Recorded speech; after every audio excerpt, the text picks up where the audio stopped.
Life as We Know It with Tom Walton. New phrases are constantly working their way into our language. Some depart almost as quickly as they arrived. Others linger. One relative newcomer is the expression, do the math, a slightly smarter way of saying, isn't it obvious? Well, not to me it isn't. Math has never been my strong suit. I'd rather play with words than numbers, especially words that are relatively obscure or fun to say. Here's a collection I pulled together with a big shout out to the folks at Merriam-Webster for doing some of the heavy lifting, aka research. Let's start with the word groak, G-R-O-A-K. It's defined as the look your dog gives you when he's begging for scraps at the dinner table.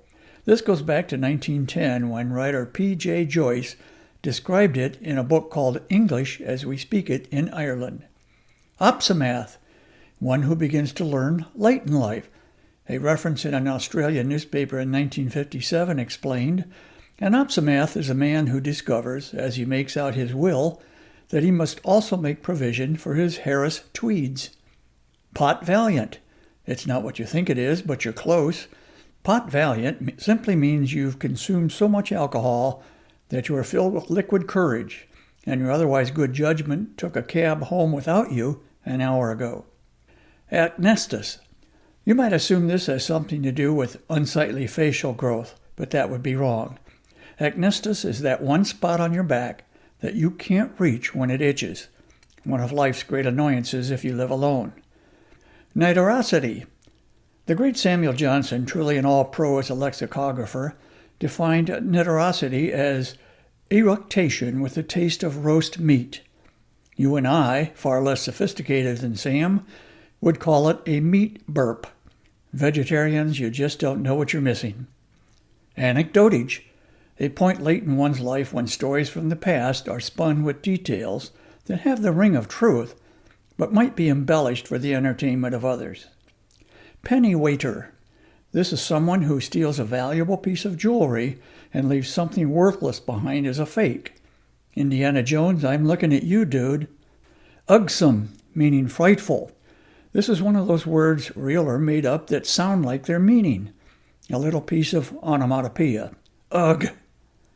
Macrology, a long and tedious talk. Who among us cannot relate, especially people who've had to listen to me on Monday afternoons? Apricity. To quote Henry Cochrane in his English Dictionary 1623, apricity is defined as the warmness of the sun in winter. How relevant is that in early February 2025? We still get one of those days occasionally, right? Hey, it could happen. Finally, I will leave you with this one. Luculcacholi. Don't know if I said it right, and it doesn't matter. This one is traced back to 18th century poet Thomas Gray and means a preoccupation with trivial and insipid diversions. But before you mock it, consider this. It's what you are doing at this very moment. Life as We Know It is written and hosted by Tom Walton and is a production of WGTE Public Media. Life as We Know It with Tom Walton can be heard on WGTE FM 91 every Monday afternoon during All Things Considered at 5:44 p.m. Or hear past episodes at wgte.org/life.